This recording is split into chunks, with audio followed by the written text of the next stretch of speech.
Yo, yo, spooky week getting close. Let's get on some Screamo. At least for the Twitch people.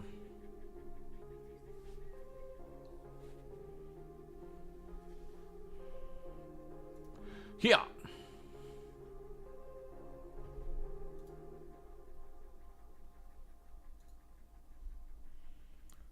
What's up, Alexander? So, we're going to try the champion and the huntsman today. We don't know enough about the champion to warrant me not making him potentially a sort of this kind of a champion. The Warp Talon champion. So I think what I want to do... Because, yeah, I don't know, man. What's up, Red Dragon? That's fine, Alexander. I stream in the middle of the day because I edit at night for Spawn Wave. So I don't really have the opportunity. Because, yeah, I mean, I don't know. They could be like, look, you can take a champion as either a Warp Talon or a regular Raptor.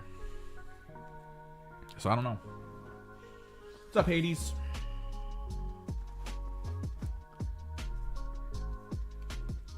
We're gonna have enough Raptor parts. Or Warp Talon parts, rather. So maybe, yeah, maybe we do make a Warp Talon champion.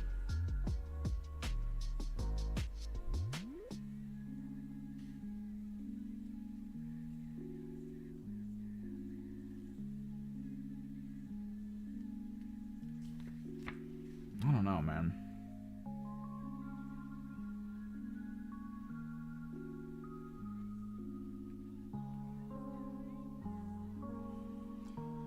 At the very least, maybe we start with the Huntsmaster. Because the Huntsmaster is going to be more about getting some arms together.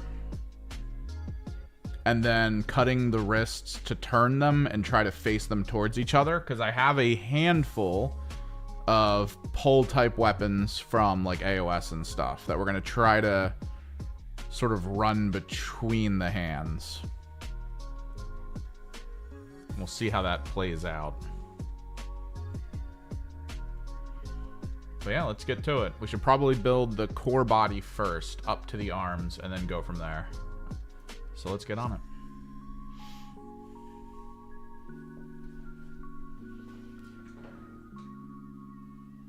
Yeah, what are you all up to? Anything fun today? Alexander's at work. I also got a bunch of random bits and parts out, just in case we want to try to do the mutant. We'll see how far we get.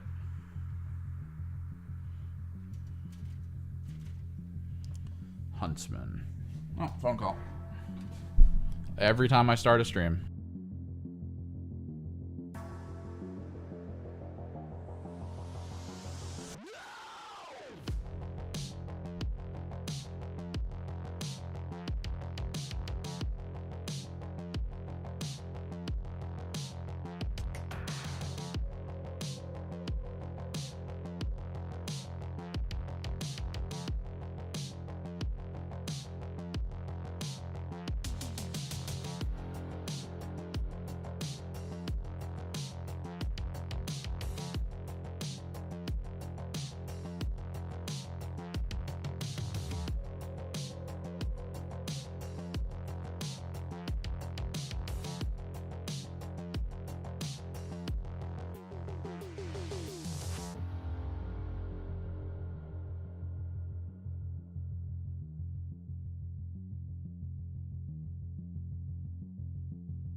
Sorry about that. In classic fashion, the moment I click go live, I get a call. So let's look back. I'm not familiar with that pole weapon. Yeah, no, it's new. So let me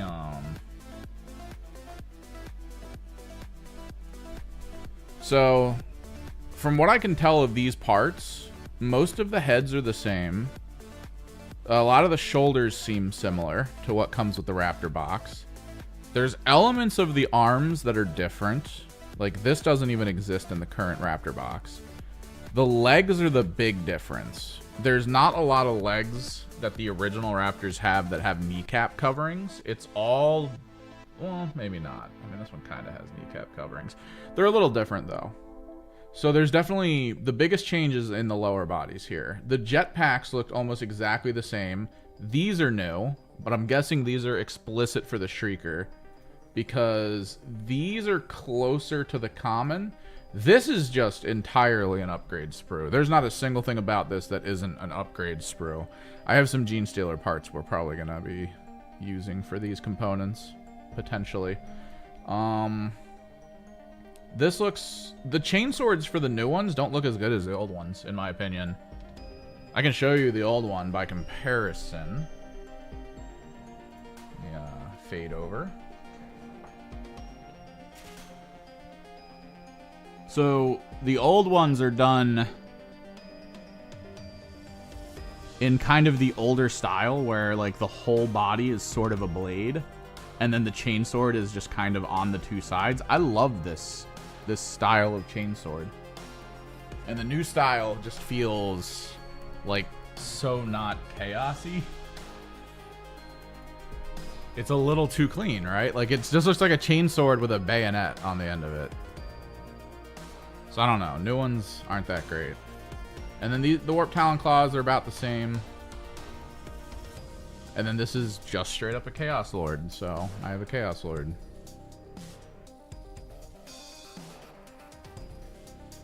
But yeah, we got two-handers to work on. Which, depending on how easy this pole arm is to attach to this guy, I might go straight for the worst named agent of all time, the Predator, with the giant two-handed chain axe, which we will probably have some fun customizing.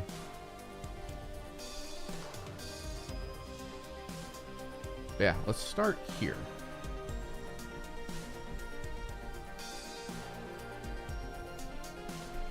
Sadly, word is this team isn't even really going to be released until like December. So we're going to have them all together and painted, which is cool. And we are going to attempt with some things to theme them in light of the season a little more Halloweenish. Like I've got ghosts. I've got some tombstones. We've got some like skulls and bits.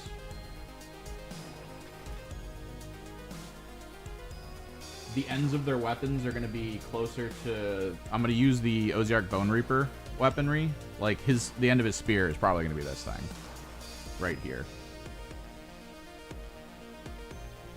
And then for the two-handed chain axe, we're probably just going to use this halberd head.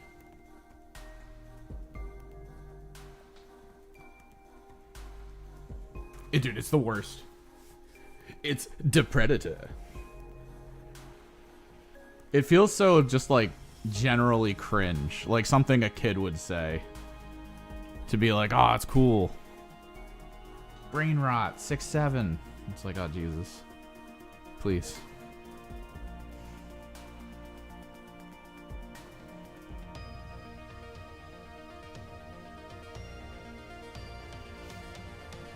So yeah, let's get the bodies started. So we're gonna pick some legs. We could do the leaping forward with the pole weapon.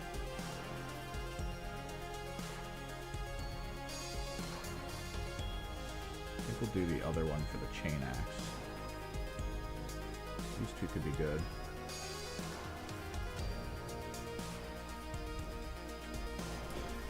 I won the narrative game I finally got to play yesterday by 1 point. Dude, Thousand Suns are not in a good place. And it's so weird to me because I was going up against Imperial Guard, and Imperial Guard is fun. They look so fun. And a lot of that fun comes from them having extremely strong potentials. Pick some of my back things because he has to get these too. They have really cool potentials. They have really cool ability to be like, all right, I'm souping this squad up to be devastatingly good, and then I'm lighting you up with it. Which is what Thousand Suns used to have until they were told to get rid of it. But it's like, when I saw the Thousand Suns get rid of it, my first thought was, oh, they're going to look at all the other armies that have something similar, and they're probably going to try to, like, tone that back down too, and then they never did. So it's like the Thousand Suns got hit, and then like all the other armies that represented the very thing that got nerfed on the Thousand Suns, they got to keep. So like the Thousand Suns are an elite pointed army with sub-elite stats. What's up, Cobalt? Which is insane to me that they would do this. Like the more I look at it. So I'm trying to work really hard to try to, like, we might spend a day on stream trying to brainstorm what we can change or refocus about how we build Thousand Suns lists. Because something's wrong. Like, something is just terribly wrong.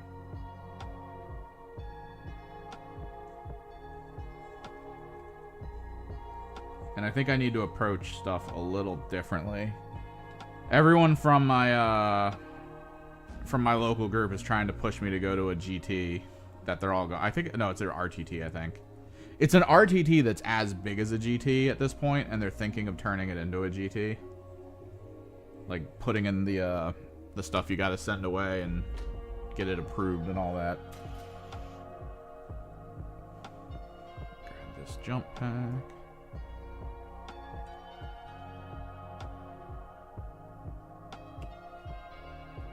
They want me to go, and I want to play Thousand Suns.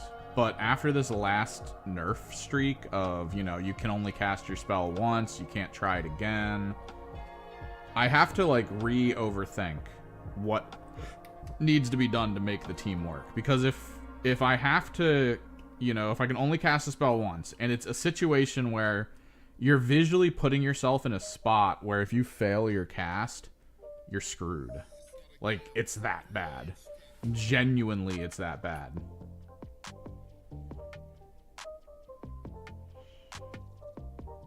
Try to find an upper body.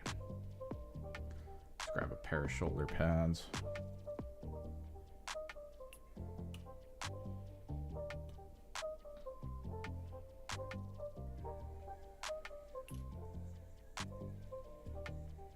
And 9 times out of 10, the risk is just not worth the reward. Which kind of sucks. My buddy sent me... So, okay. My friends, after this weekend, they're cool to do stuff again, which is always fun. We're probably going to get into Black Fortress, or Blackstone Fortress. We might do the expansion for Curse City, because we beat the main story mode. Which is always fun. But... I was talking to my buddy, and he wants to start playing 40k a little bit more, too. And he wants to kind of ease into it with us as a group. So we're going to do a 2v2, and we're going to do it in the kind of tournament style where both factions get their detachment rules, both players generate command points for themselves, stuff like that on each team. Which, in my opinion, is probably one of the coolest things you could do with the game. Like, honestly, 2v2, 1,000 points each, awesome. It's a great idea. Especially when you consider that, like, there's detachments that exist that kind of suck. That it next to other detachments from other teams could be really good. Like, there was a 2v2 tournament being played, I was originally going to play the Tzeentch Chaos Demons detachment alongside a Tyranid detachment. And both of us were going to be hyper-focused on leadership control and damage. So... I was going to be able to lower everyone on the field's leadership by 1. And then he would scream, and he had the right units on field to then further lower it, I think by 2. So everyone would have to take leadership checks at -3 and take D3 mortals for all their fails. because of my stuff. It was such a cool idea. And we were like, holy crap, this 2v2 thing is kind of fun because you could do this with so many different armies. You could be like, well, the benefit of this detachment is this, but we don't have the thing to stand over here and do this thing because that's not how our army works. And then your buddy with 1,000 points walks in and goes, I got you. It's like you got like an Imperial Guard force of bodies on the field, and you got like the Tau frickin' Storm Surge behind them, and you're like, this is kind of cool. Like, it's just weird little things that don't happen in standard 2K 1v1. But we're gonna try to do 2v2 to like ease everyone into it. And he sent me the lists that he was thinking of. So he's giving his I believe his custodes to one of our players who's like not great, or like he hasn't played like a lot. I think he kind of played one game. It's Trajan with 4 Wardens, a Blade Champ with 4 Guard, an Alaris Shield Captain with Admona Mortis, and 3 Alaris, and 4 Witch Seekers. Which, I mean, that's not a lot, but then you look at my list that I made for Phalanx, being a full squad of Terms with a Terminator Sorcerer Lord, a full squad of Rubrics with a Sorcerer, a Rhino, and a Forge Fiend, and that's all I could fit. But the thing is, I have like a couple more units than him in a vehicle, and that's kind of cool. But the stats on him and his custodes are going to feel so much better when rolling into anything I have that it's going to be annoying. Because you'd think, like, with all this, maybe I'd have room for, like, a Zangor squad to do some fodder stuff. But no, I don't. I just don't have the points for it. So, like, I don't know, it's kind of weird. I feel like Thousand Suns got heavily nerfed and no points shifted to fix it. And it's just a little weird. Oh, yeah, Green Tide Orcs. What? So the Slaanesh bonus for demons is what? In melee, it's... from Demonettes, you have to take battle shocks, right? There's like a lot of cool things, and then the comparison point is you basically create a line of like fights first fodder from the Slaanesh army, and then the orcs stay behind them. So if anyone's trying to get to the orcs, they just can't. They have to go through a bunch of fights first dev wounds.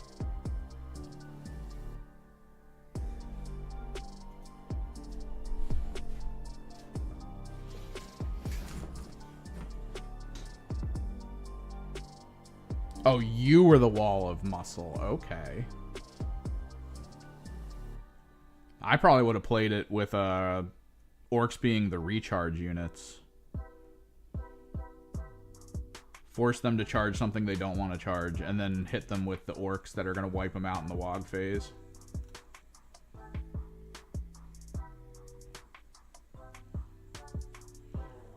But you're saying this guy was probably playing, what, Salaxi and all that?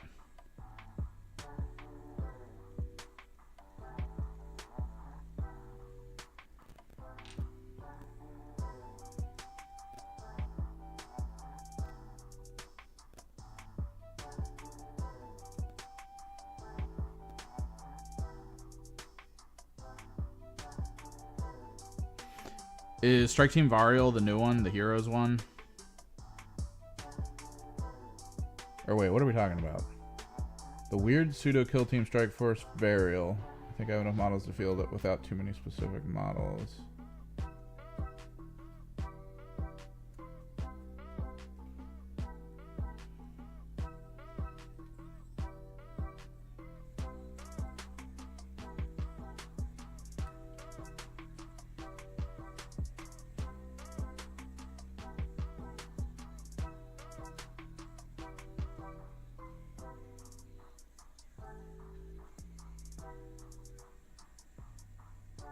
Got the screamo going.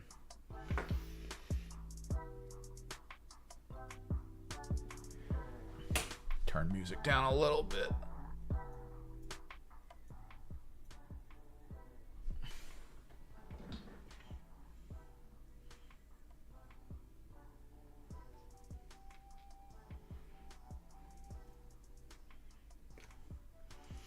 Yeah, because Well, I mean, even as Slaanesh demons, you have fodder to waste to get people to, like, step out, right? Like, that's fine.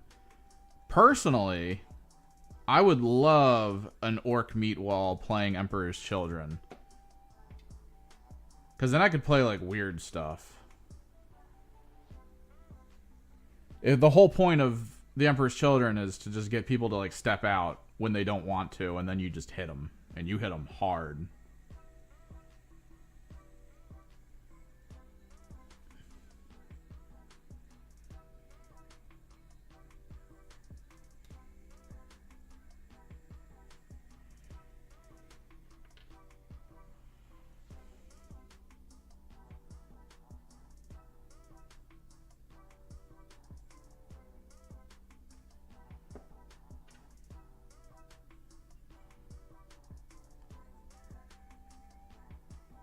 And what's cool about 2v2 at 2k level, there's enough things that don't interact with different army rules that it doesn't feel like really bad. Like, I can't give +1 to hit to orcs. Like, as a Thousand Suns player, I can't be like, let me give the orcs +1 to hit in shooty. Because, like, that would be insane.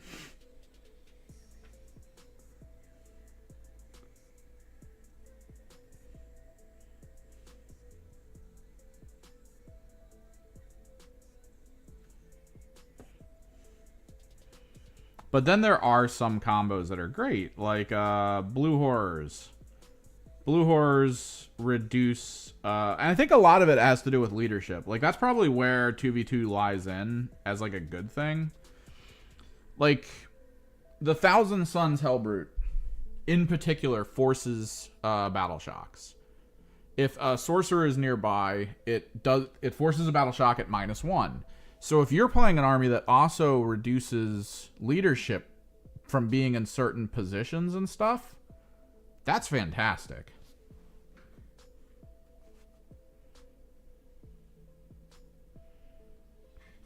And that can play really well. But like if you're running an Orc Tide, I can't be like, all right, I'm taking an on-foot Demon Prince to provide all of your orcs stealth. No, it's specifically Thousand Suns infantry.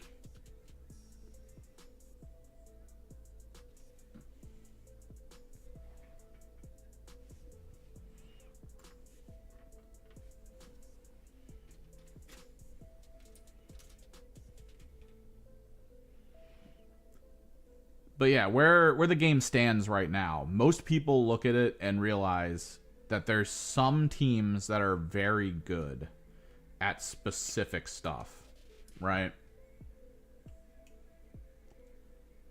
And then they have a lot of weaknesses. So being able to merge that, being able to be like, oh, let me take this Blood Angels team and merge it with my Thousand Suns because I don't have melee. I'm not good at melee. But if I have some Blood Angels... Ooh. Yeah, so you're talking about the Heroes team, yeah. I know people were posting that up on eBay, so all the cards were up there. They've got, I think, what, 2 Phobos or something? They got like a Scout, a Reaver, or what is it? They have a Phobos Reaver, a Phobos... The one with the like antenna. They've got a lieutenant.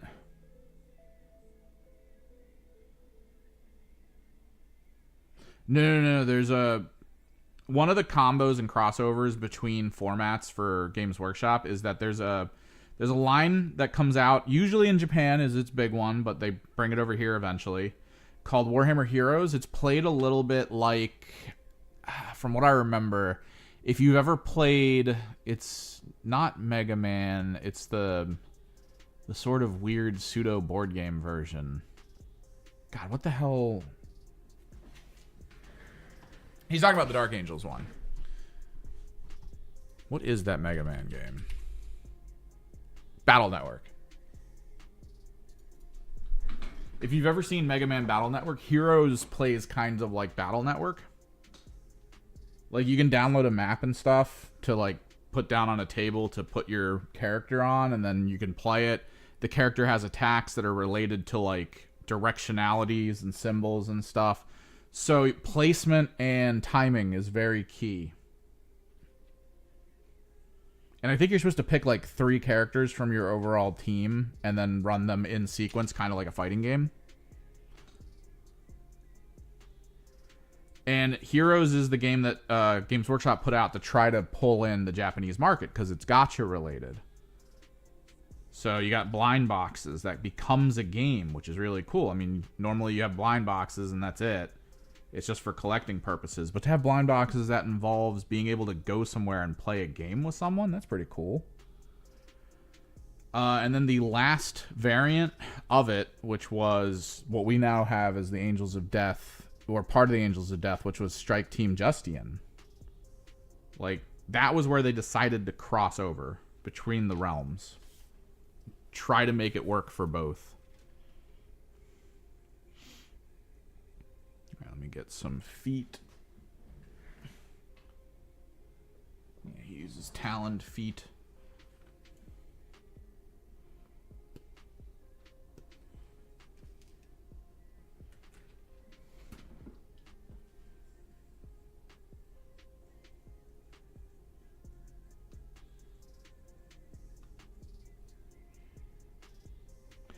They probably... Well, they don't have equipment. They don't have, like, team equipment. And unless they're on the list for tournaments from Games Workshop, I don't think you can use them. They just released a tournament companion to show you, like, what seasons are what and where things are. So if it's not on there, you just can't use it. It'd probably be fun to use with your friends, but you also have to consider that the Space Wolf team looks a lot like the Dark Angels team, so, like, why would you release 2 competing things? Let me take a look to see the tournament companion. It's under the Warhammer Community Downloads Kill Team section. Proved Ops 2025 Tournament Companion. Scroll, scroll, scroll. Classified rotations. Currently, all kill teams with 3rd edition rules are classified teams and will be added to this list as they are released. And teams from Octarius season will no longer be classified following the World Championships of Warhammer in November 2025. So yeah, Octarius is dropping with Elicidians, Geller, Warp Coven, Wormblade, all that stuff. I'm going to lose... I personally lose Commandos, Death Corps, Corsair, Void Scarred, Void Dancer Troops, Phobos, Warp Coven, Wormblade... and Geller Pox. My friends lose Hunterclade, Elicidian, Pathfinder. Oh, I also lose Legionary. But my friends lose Hunterclade, Elicidian, Pathfinders, and Novitiates. Because between at least 2 of us, we have all of it. So that's gone. And then I guess a year later is Gallo Dark, where I will lose Farstalker, Kasserkin, Hierotek, Felgor, and Hearthkin. And Imperial Navy Breachers. My buddy will lose, or my 2 friends will lose Exaction in Hand. Because we have all of it. This is specifically for tournament play, which even some of the local tournaments near here are like, we're probably not going to care about classified rotations. Which, we'll find out. We'll see what happens. So, when you look at Vulcus, so they brought Angels of Death up to Vulcus. I guess that's fine. I'm good for a while, though. I'm good for at least 3 years, because I play Mandrakes, and I like Mandrakes. I have Chaos Cults, which are apparently Beta Decima, thank God, because they were the space, I believe, between Beta Decima and Gallo. So it's good that they, you know, were put into Beta rather than Gallo. That would have sucked. I think I have 1 team from Vulcus. Oh, no, I have 2. Plague Marines. I got 3. Tempestus, Vespid, Plague. I technically have Angels of Death, although I don't have the expansion to them. Again, it's only for competitive. The big issue will be when, after whatever 3-year cycle, they drop the next book for Kill Team rules, and they're just not even in there. That'll be the big moment of like, oh man. Because then I just have these 4 boxes sitting over by my stairs that I'm just going to have to, like, empty out. See if anyone wants any. But, yeah, nowhere on this list, although it does say future kill teams in Tomb World season. is the hero box out now? Because it would have dropped in the States after Canoptic Circle, which technically means future kill teams. Although the tournament organizers would have to say you can't use it. Because even though they don't have personal team gear, like they don't have equipment for their specific team, they have universal equipment, which they should be able to access, I think. Let me see if the rules are out for them. Let me see if the High Seas has them. Waha! Kill teams. Angels of Death, Death Watch, Scout, Phobos. No. Waha doesn't have them.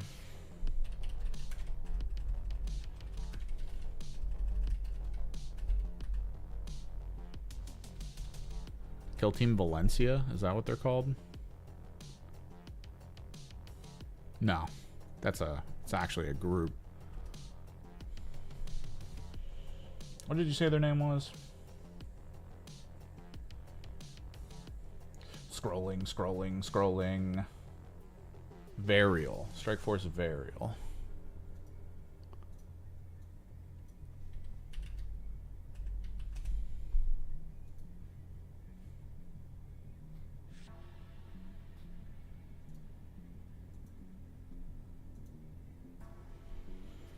So Astartes is built into them. So operative can perform a charge action when it has conceal. What's the back of the cards look like? Here we go. 1, 2, 3. 1, 2, 3, 4. There's got to be more than these. All team selection.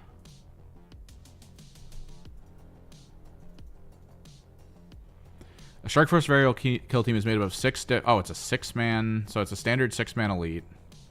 This kill teams are. It has archetypes: Infiltration, Seek, and Destroy.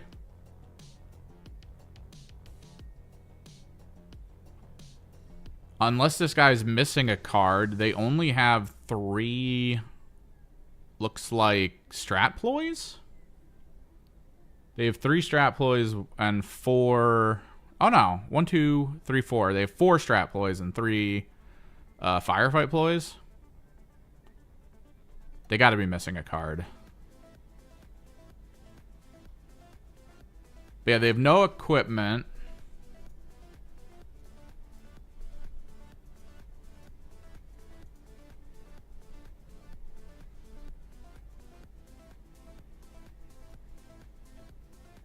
Let me check the front of their cards.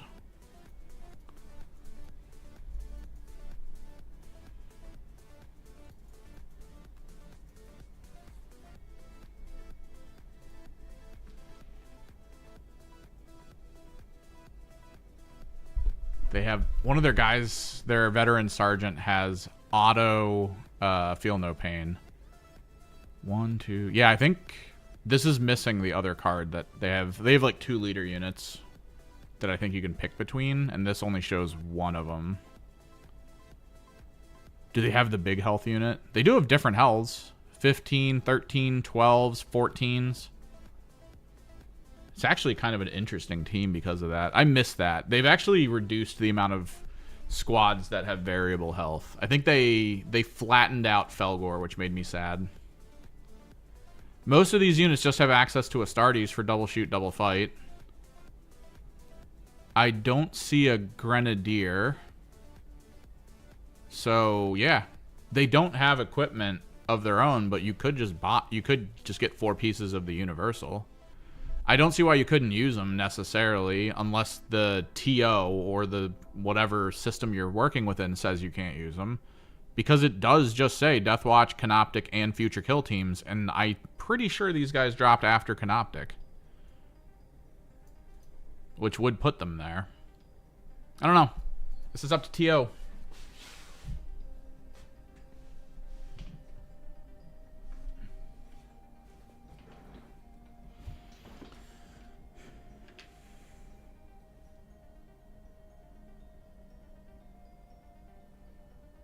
Yeah, I mean, if they say they're not classified, then it's just for funsies. which just means non-competitive.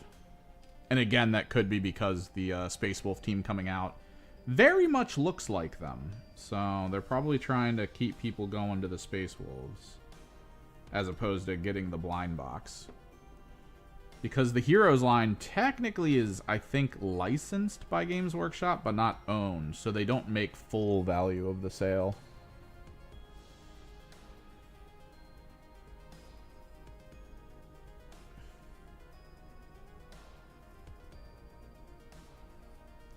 Talon feet.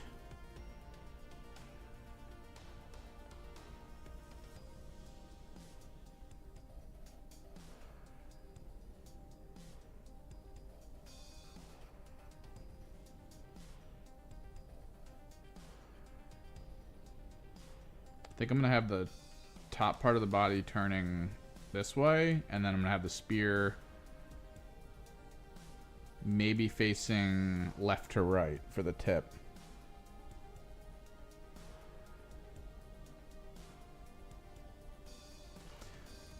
Oh, the Aquabus? The Aquabus with its ridiculous base, that means it's like always in cover. Potentially always obscured. Although they did, in theory... So, if you're hiding the Aquabus behind heavy terrain, you can technically declare that it's obscured, but you cannot get cover and obscured from the same piece of terrain anymore. But, I mean, obscuring is so stupidly powerful that why wouldn't you go obscure? But yeah, let me take a look. The stats should still be really good for the Aquabus. Hunter Clade. I think most people who play Hunter Clade, though, they mostly do the Rust Stalkers if it's a close range map, and they just shred. Like, Rust Stalkers are really good.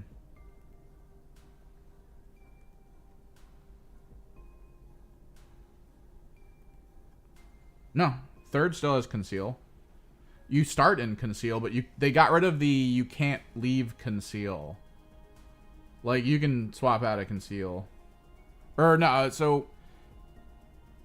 In second edition, it was you could start with any order, but you had to keep that order for turn 1.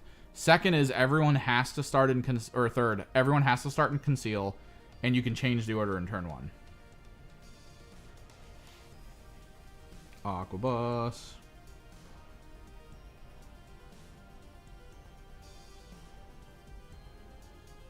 Infiltrator, Ranger Dike, Ranger Gunner, right? That's the Gunner? Yeah. 4 attacks, hitting on 2s, because it is a sniper rifle. 4-3, which is a pretty good base stat line. Pierce 1, so not the best piercing. Although, anti-piercing abilities have been pretty heavily nerfed. Like, Smoke, I don't think, reduces all piercing anymore. It's down from piercing 2 to 1, but I think you can still be pierced at a 1 level. Dev 3, which is pretty good, making the total for crit a 6 if they fail the saves. Severe is pretty brutal. And then Stationary is a sub-ability of it, which is marked as a 2, and I don't know what that means. Because there's no other information on his card. I mean, granted, it's just stationary. I guess... Oh, wait. Severe state... What? Oh, it's just that it's heavy. Okay, yeah. Because then you can't move and shoot.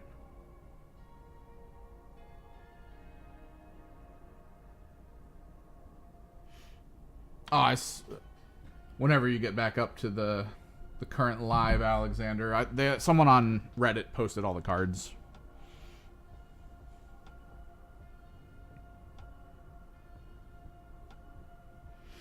Conceal doesn't really... To a lot of people, it seems intricate. It's really not. It's like the least intricate you could possibly have a rule be. It's very simple. It's very based on just general positioning and vision. It's not that difficult, but I do get that people also like get a little annoyed at it.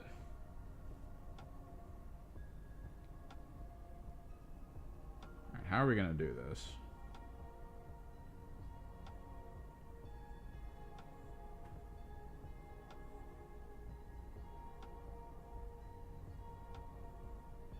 Thinking.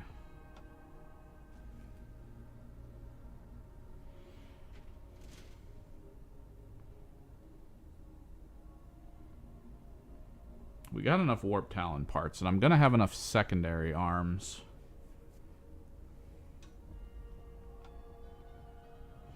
We can probably use the left and right hands, although these are pretty pistol coated.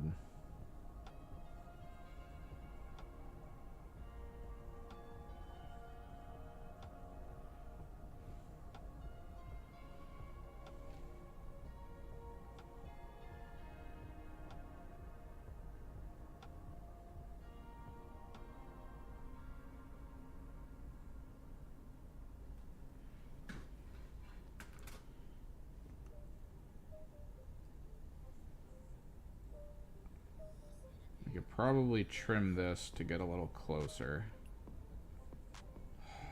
This is where the struggle is really going to begin. I'm going to need to swap X-Acto knife blade, I think.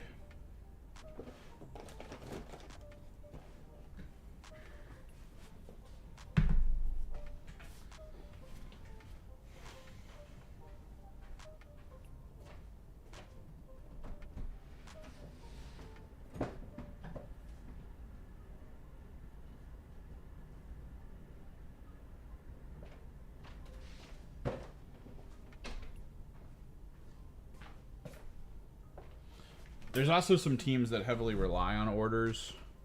Like if we were to play and you were like, I don't want to use conceal, I couldn't play with like a quarter of the teams I enjoy.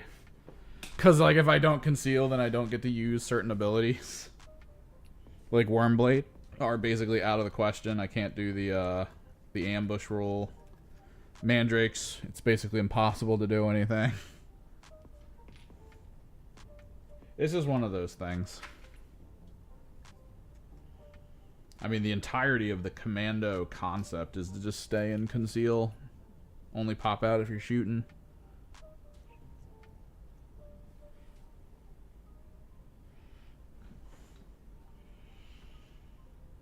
Alright.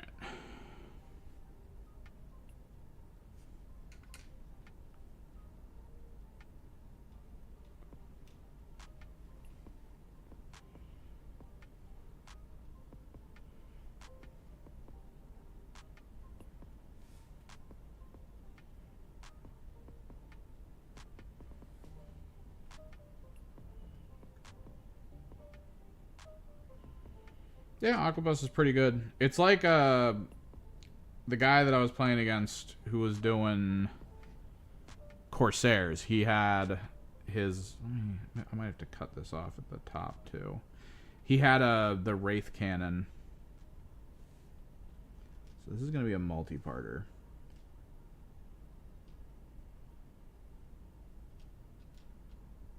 This is going to be very weird. Let's try to smoothly cut here.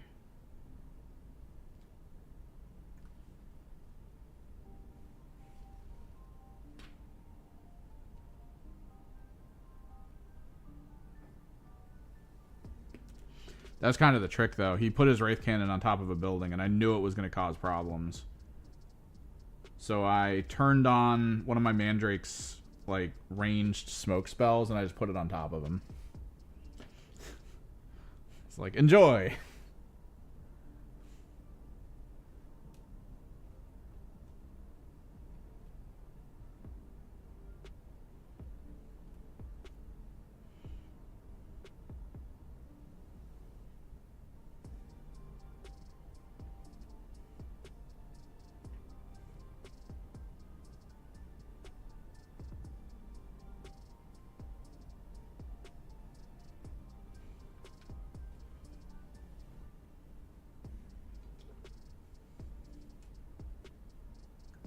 That was the game where we tied.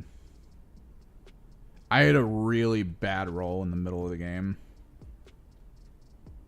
Where I, like, achieved nothing.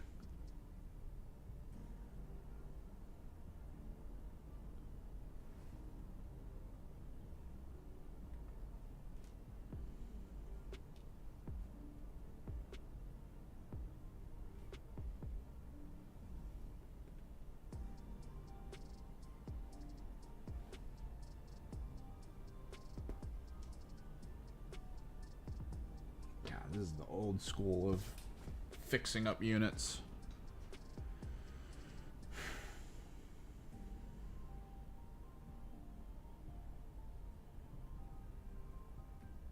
Gotta kind of be careful with it, though.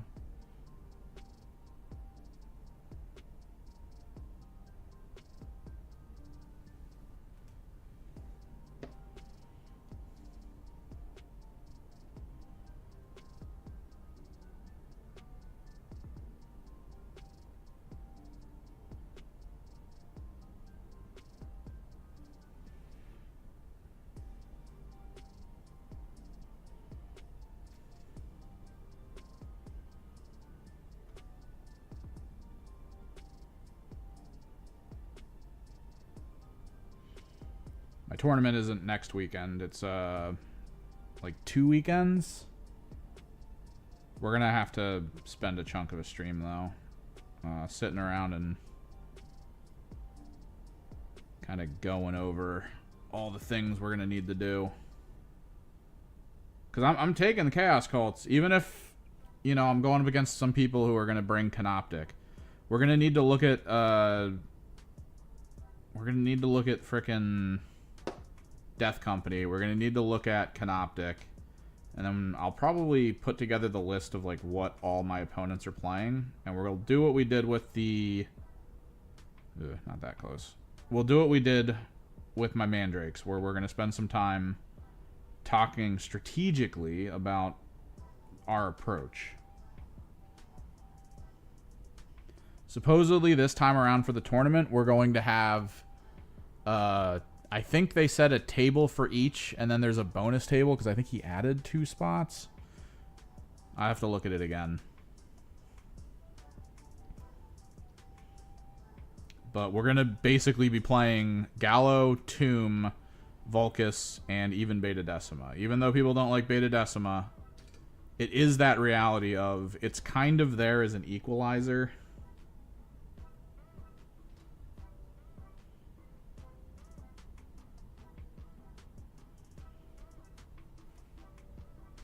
And the idea is we're going to be playing once on every table, but I don't think that's going to happen like that. That's just not how that works usually.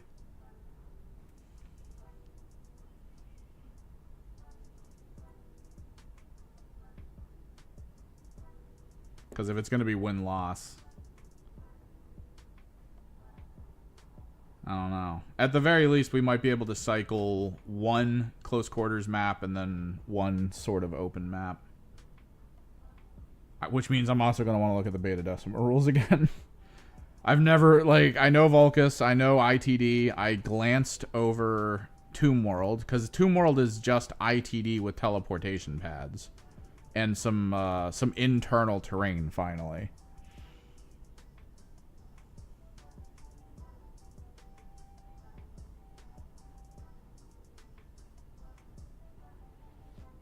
But Beta, I really didn't look at.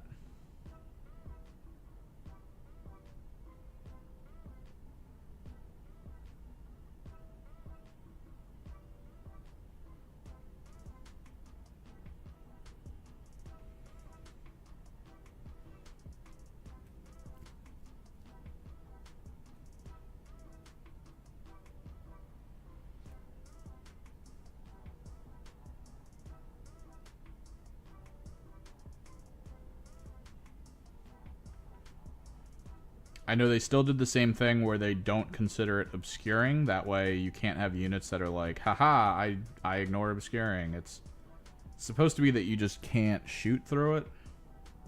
They made it so that all terrain is considered accessible, which still means it's -1 for passing through it, but you can always climb it without needing the accessible trait.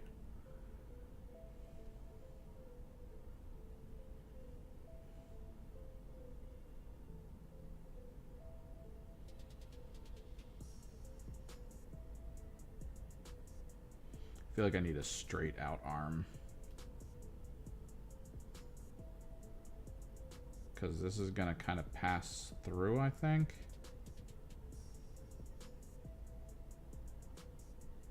Is the idea. This will probably come out the other side of this hand.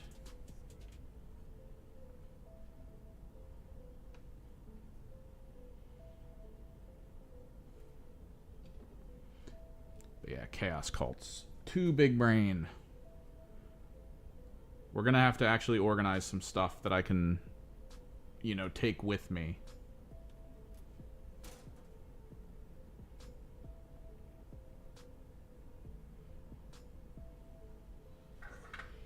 That way we can easily track who has what buffs. It's all very important. Are Ozark Bone Reaper hands the same size? We might start trying to use some Bone Reaper parts. Because the whole thing is these guys are kind of Halloween themed. No way the hands are the same size. So if we can figure out a way...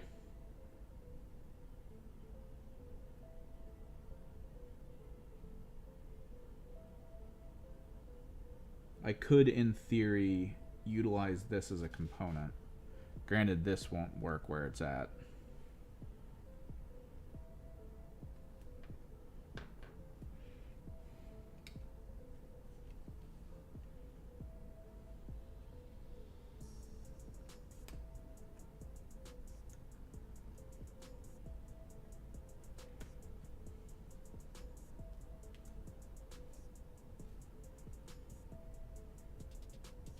But at the very least, this hand could be used for this side if we need to.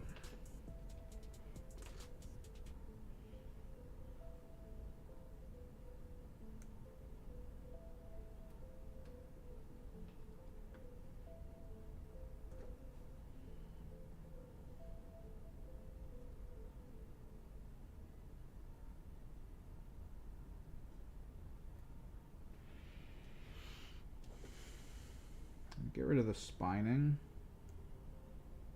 I don't like the spining for the theme. We're going to try to go flat there.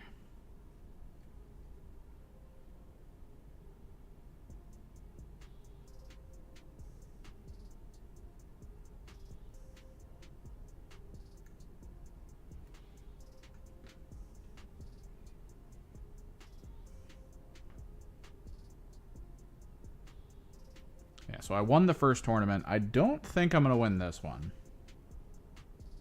Chaos Cults are such a weird team to take.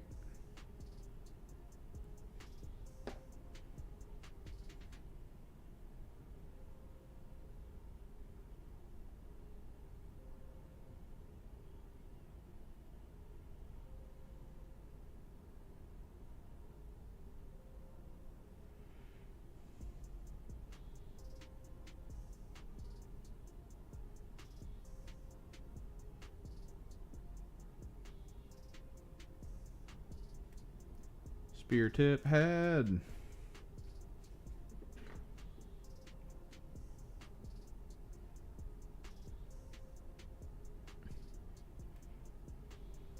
We're probably gonna have to snub some of this. I don't want it to be like the biggest spear of all time.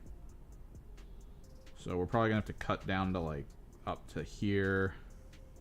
We'll have to see what we do. Kind of want to reinforce it a little bit with some Tamiya. My sprue goo. Get some melted plastic in there.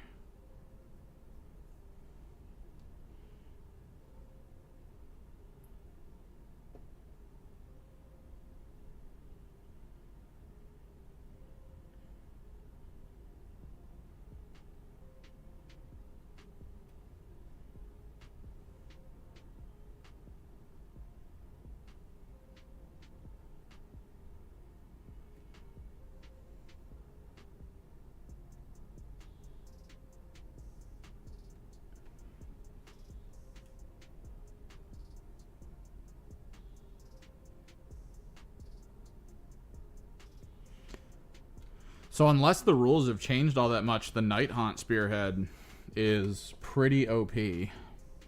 We're talking, is there a new one? Oh no, OG, yeah.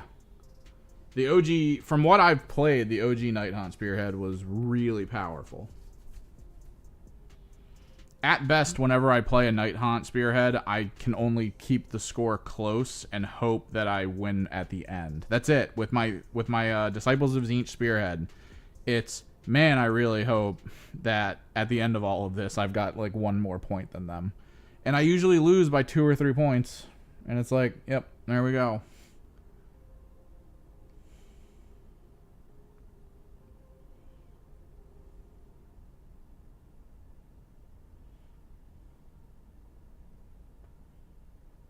Alright, let's try to get this other arm. We need a kind of straightened out right arm.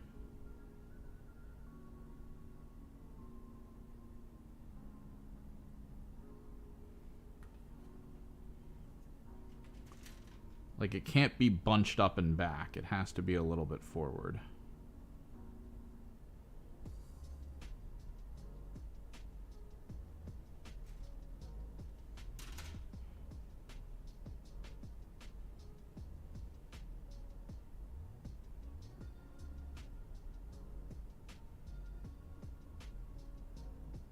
So killing is one thing, but that's the thing that Night Haunt doesn't care about.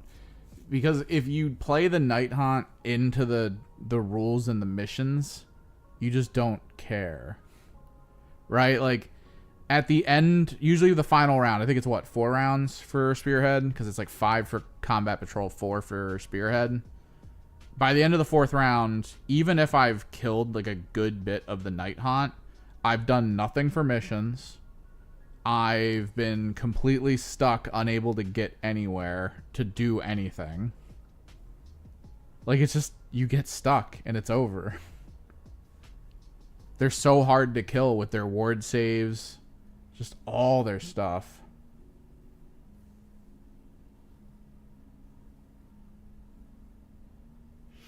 We're using Bone Reaper parts for this. I do like the Bone Reaper visual aesthetic. We were actually going to try to do, let me grab one. So the robots for the Thousand Suns are sold out. So I kind of built Ozark Bone Reaper robots. Like, I've got the Tzeentch head with the skulls on the front. I probably went overboard with the Zangor chest piece. Like, this is probably what killed it for me. We did the over-the-shoulder ghost for, like, the missiles and stuff.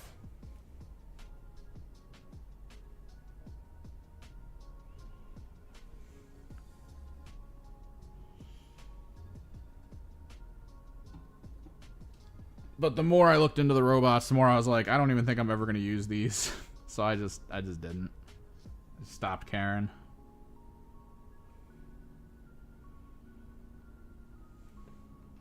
Do I not have a stretched out arm?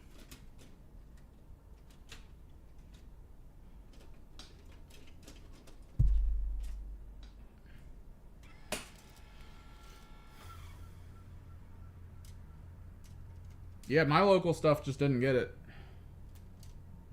Or whatever they did get immediately sold out.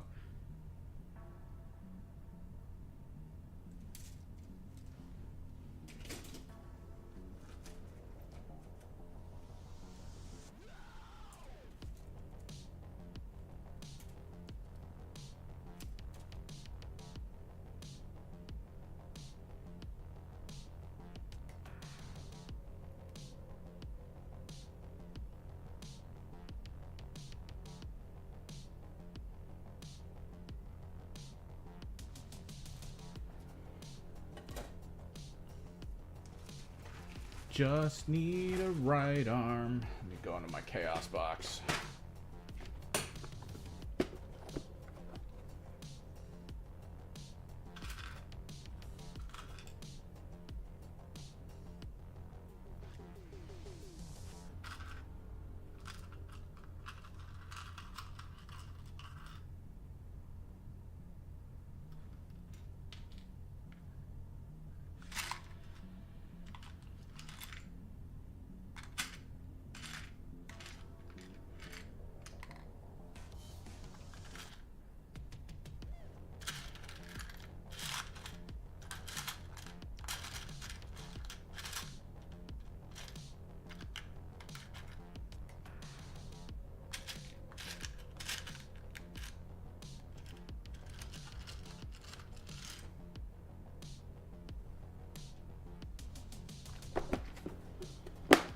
good to keep all your bits if you've been playing and doing stuff for a while. Try to hold on to as much as you can.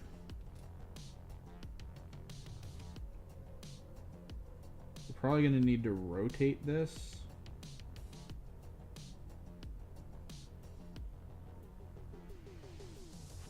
But yeah, the handle come off.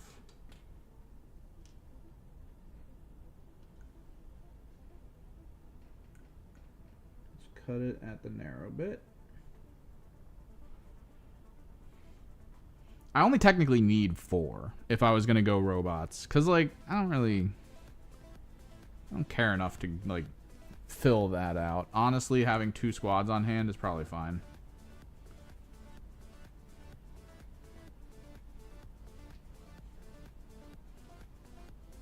But yeah, none of the local stores near me have them, so they either sold them out in pre-order or just didn't order them.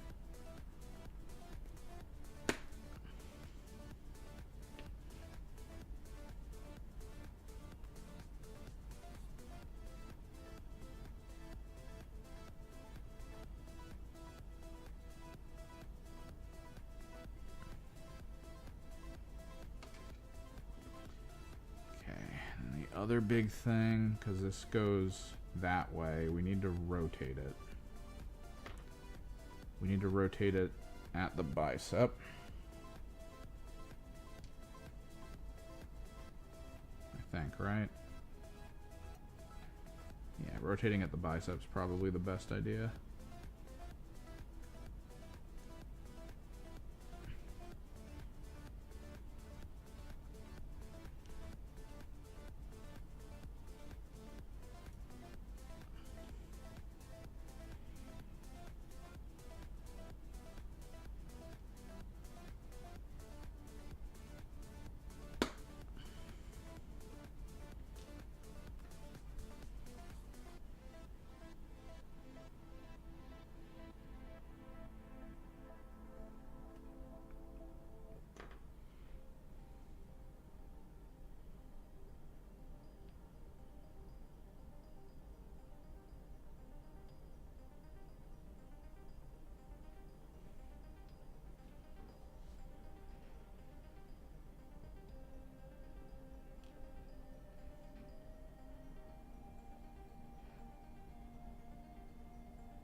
Getting down to the micro cuts here.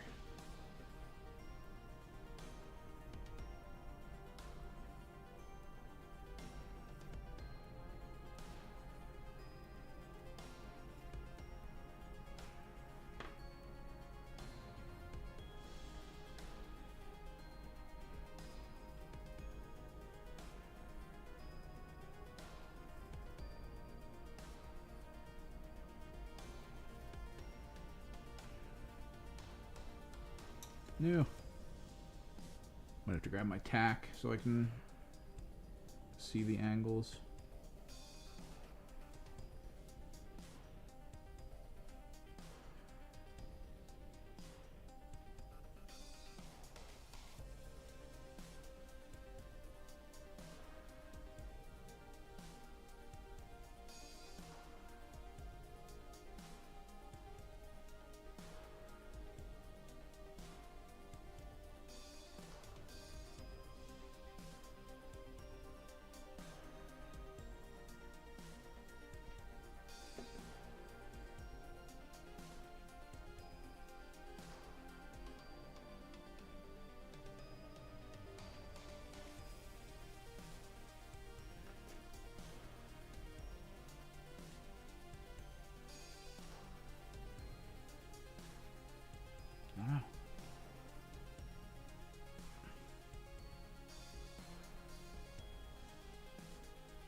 be good is with this Raptor team together.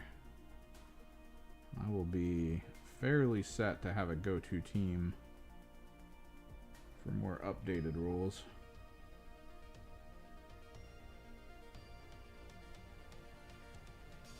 Still wonder what they're going to do with him. If they're going to give him like a 7-inch move or something.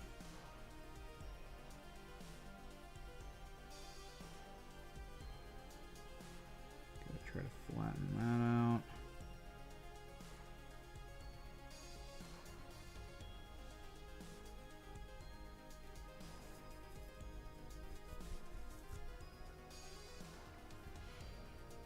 Maybe let's give him the standard 6 with fly.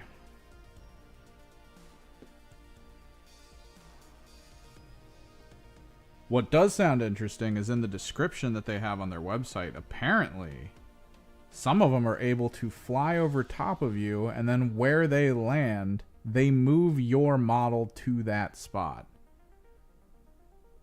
So kind of similar to how the Hearthkin Nux works, where he punches you, throws you into a wall, and then runs over to you and beats you up in melee.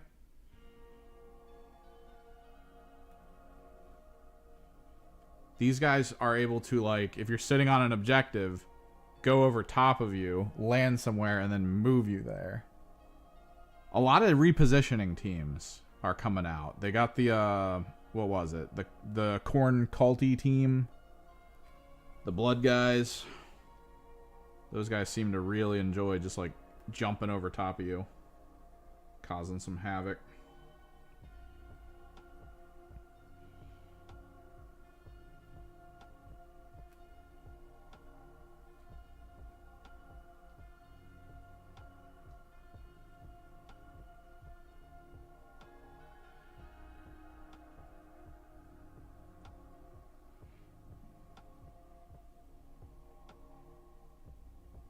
Yeah, they could just fly over and grab you and move you places.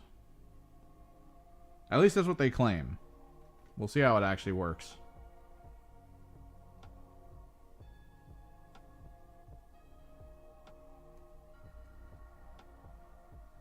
I think it's going to be the biggest thing with the Canoptic.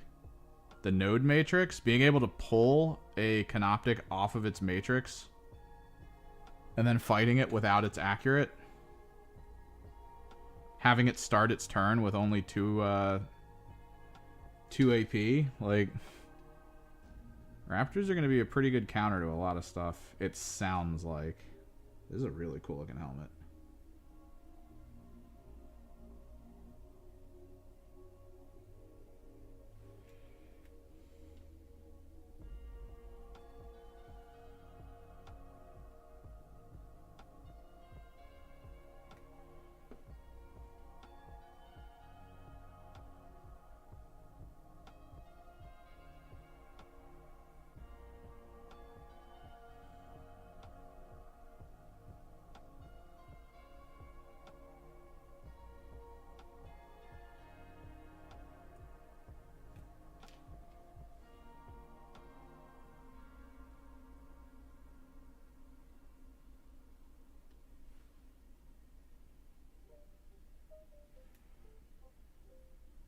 Yeah, could be cool.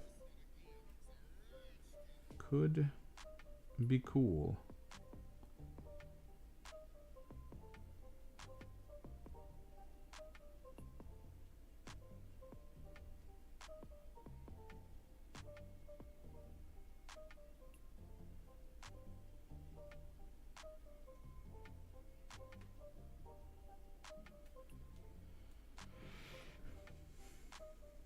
The assumption is also you can either take 5. Where did I put the other hand? You can either take 5 and is this it? Oh, no. Okay.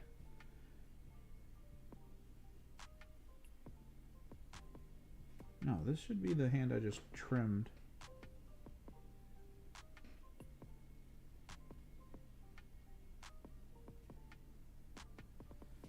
No, this is a right hand. This is the one. Yeah, okay.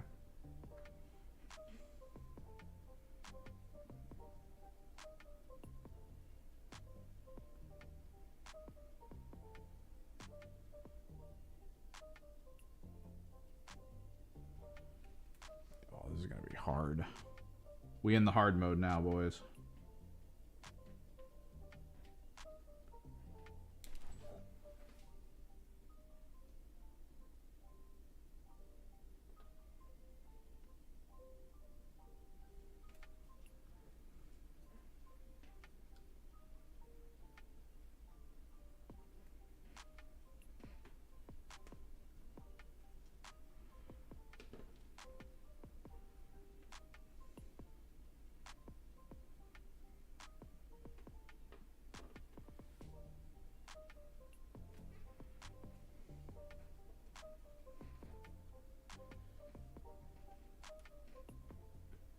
God, there's 2 units I'm going to have to do this to. No. No.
We're definitely going to have to hit it with some coverage for the actual wrist component. Maybe get like a little sliver of armor over top of it.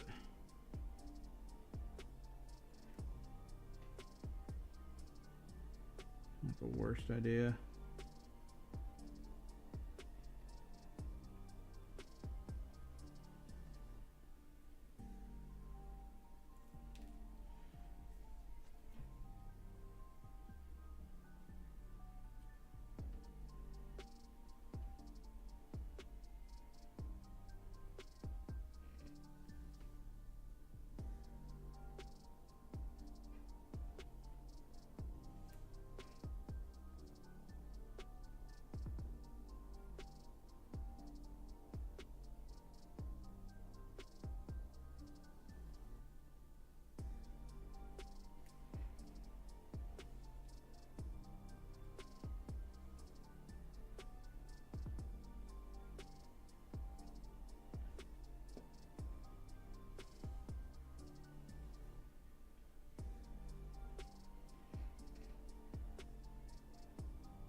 twice, cut once.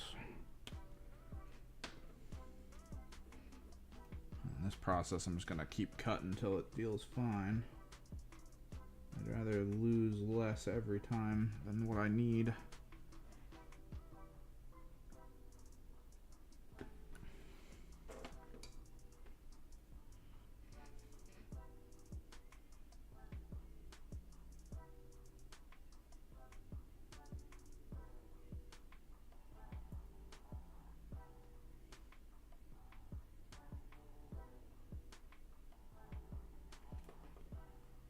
Sliver more.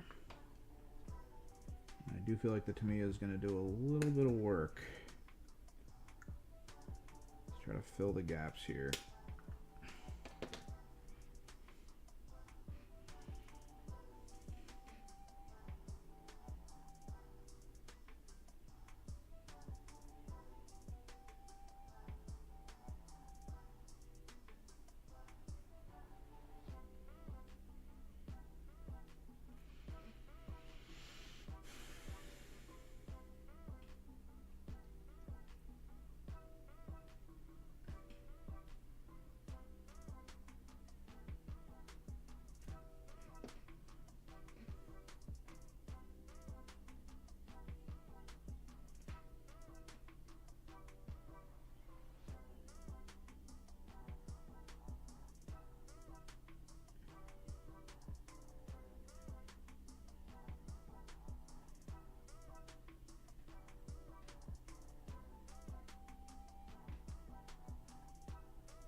Damn it. Come on.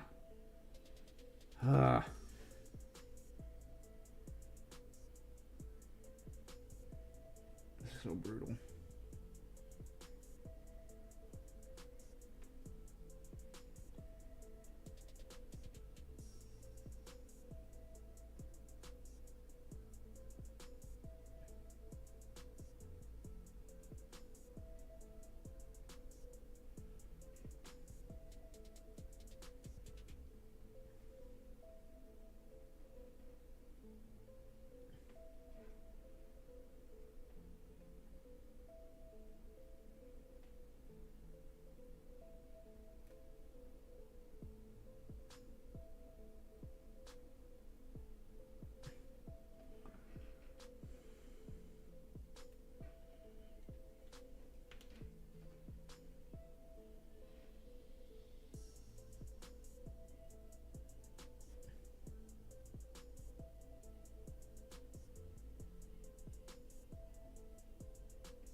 This is genuinely psychotic.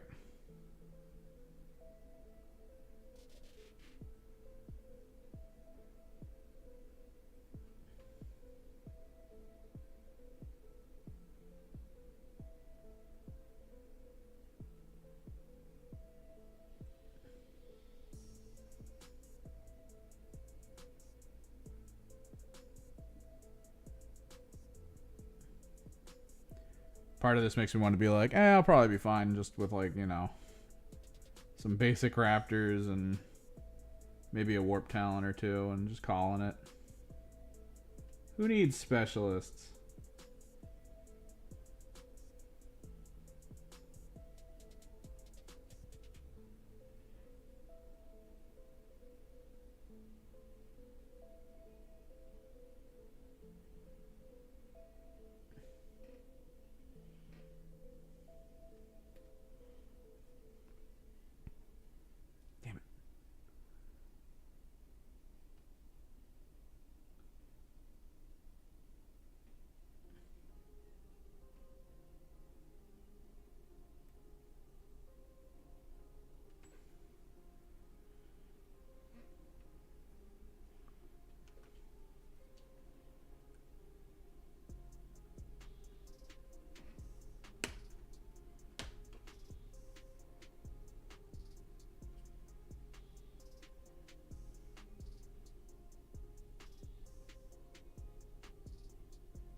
This is going to be a hard one.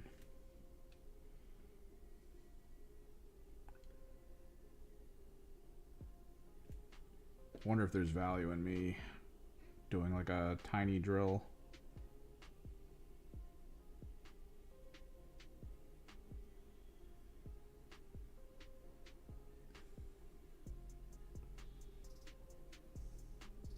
Just to get a little piece of, I don't know, paper clip or something in there to reinforce it.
Ah, crap.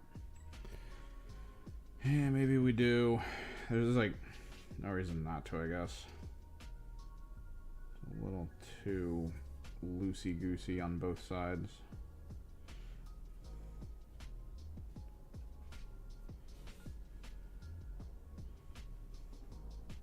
Try to get some Tamiya next to the hands, fill in the internal gaps.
I don't know.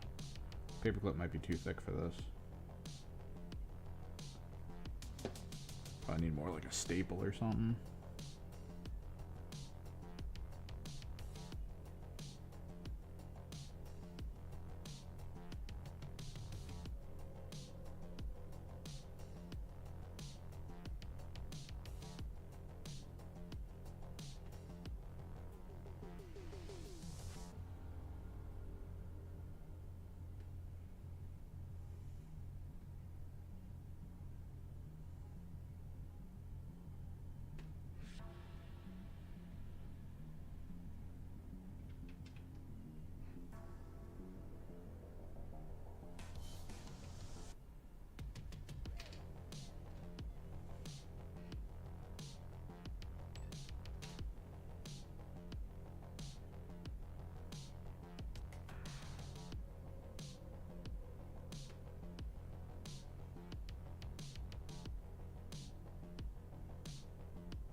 Guess we'll just do this and then freak out about it when we go to paint it and it all falls apart.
Oh, welcome in from Ecuador.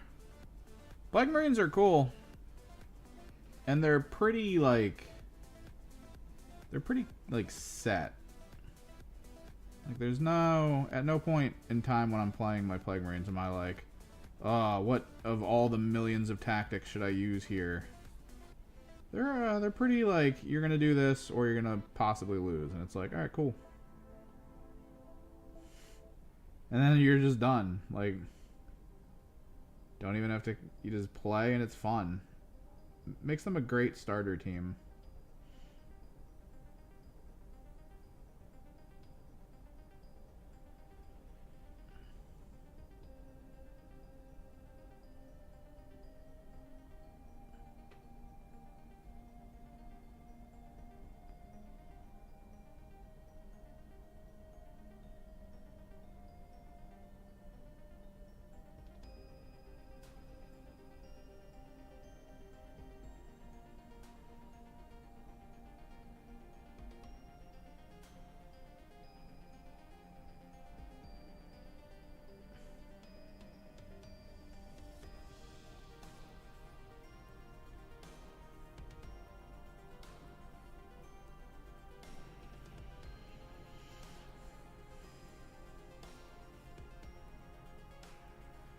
This back part, though, is going to get me.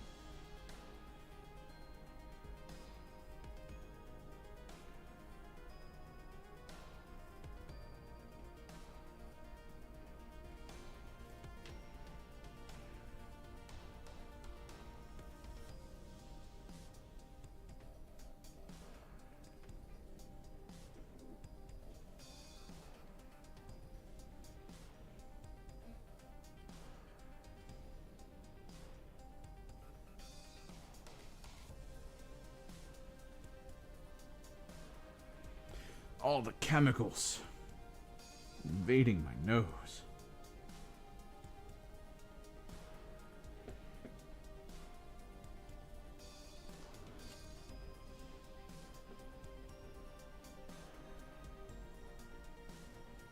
Wait, what's up?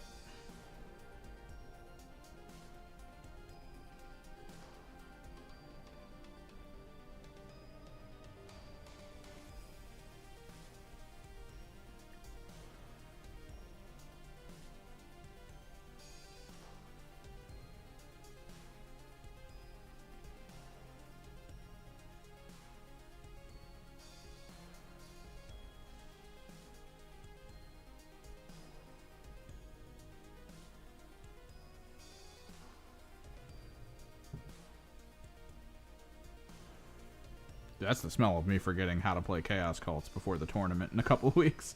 That's what that is. Friggin' acetone blended with super glue. Which one of your teams thinks will be the funniest to play? Like the funniest? I mean, okay. So when I won the tournament that I played at, I was playing Mandrakes.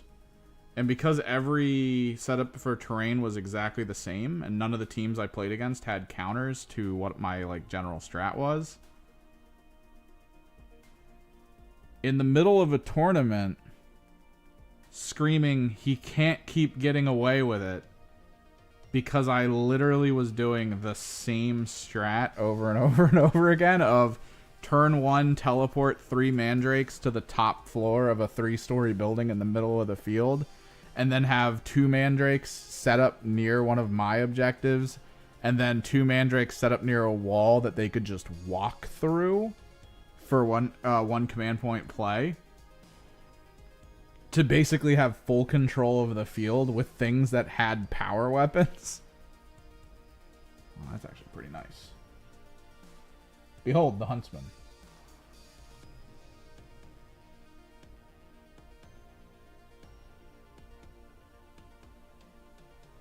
For all my struggles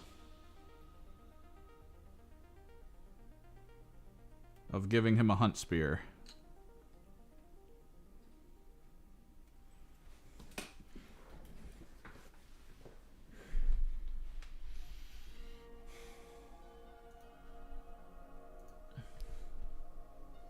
All to achieve this.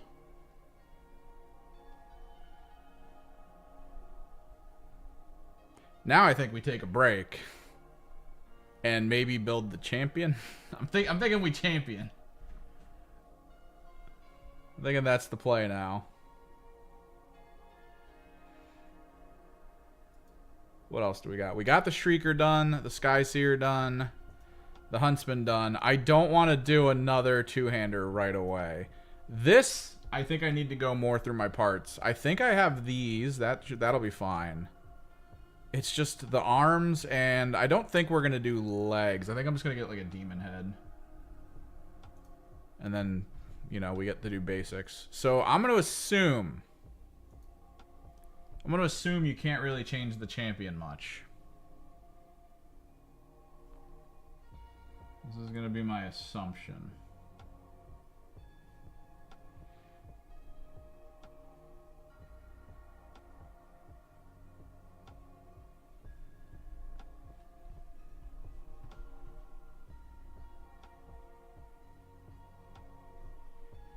If you can't take something serious, it's the name of this.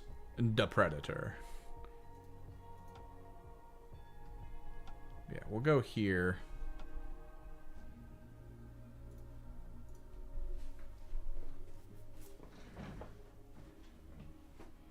So, Huntsman set.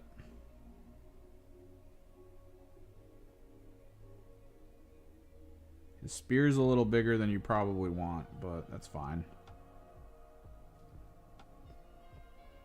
Skyseer has all 3 weapon variants ready to go for magnetization. He's probably always going to use a Melta, though. So let me just... Yeah, the Curse Claw is weird.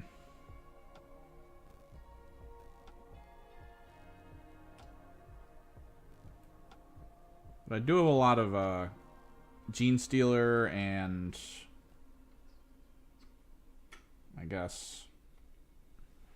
Chaos Spawn parts. You should be fine. So let's get a champion together. We'll give the champion the cool base with the really big crossed rebar.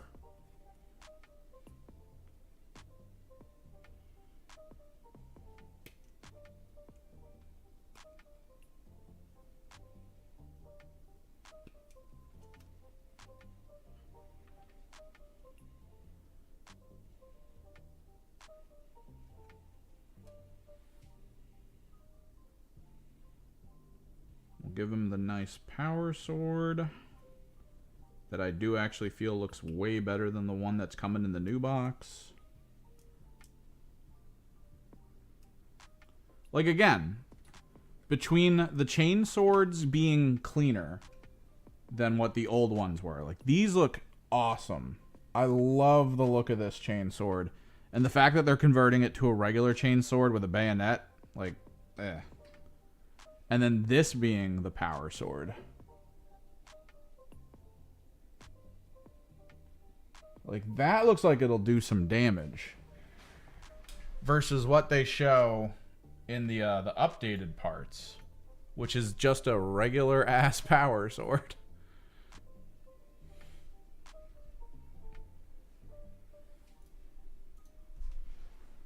Like, if I wanted to match that power sword, I'd have to reach into my Space Marine part box.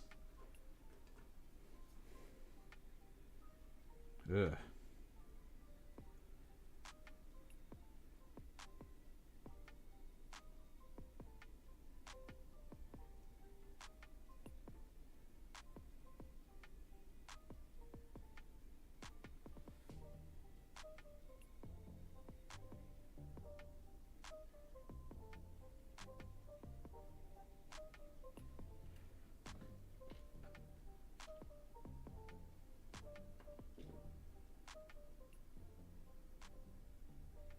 So this is a right arm, which means I need the left plasma pistol.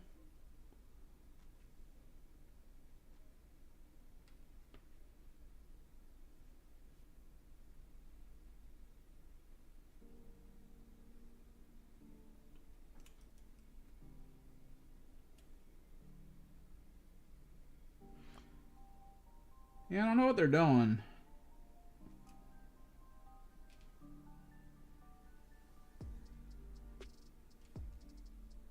Making a lot more chaos parts look cleaner. Maybe it's just easier for the print process. Or the injection mold process, or whatever they're using right now.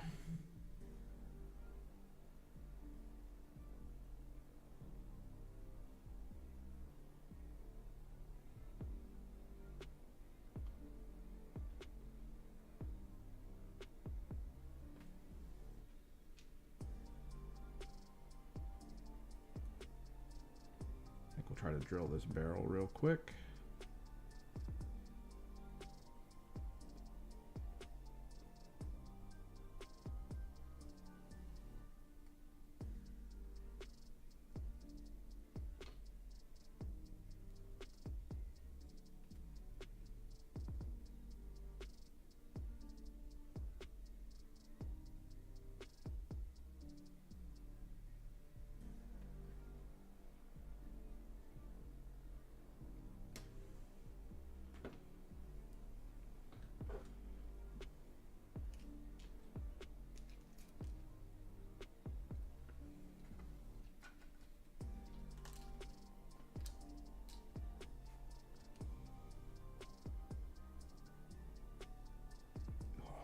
Flawless barrel size if I can nail it. If not, it's going to screw up the general look.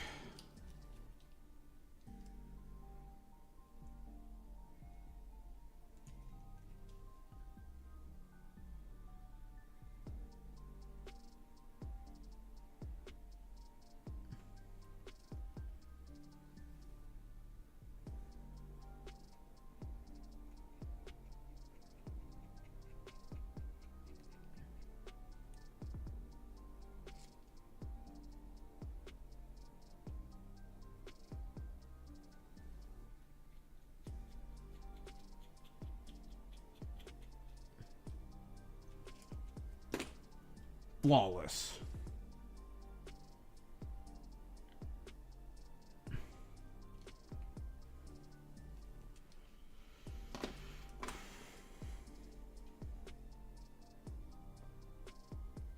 God damn.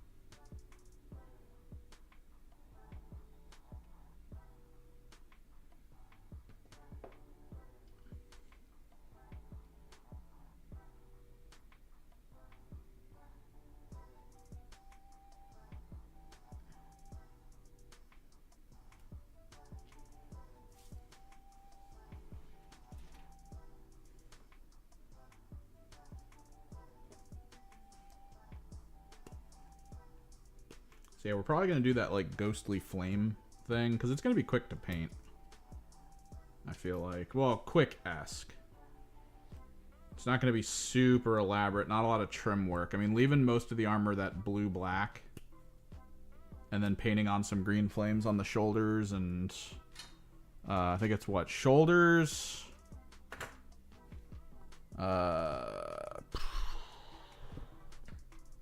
Was the shin guards.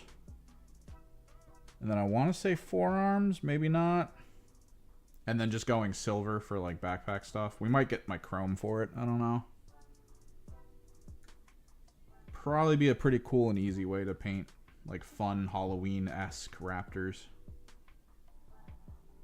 with their Bone Reaper components.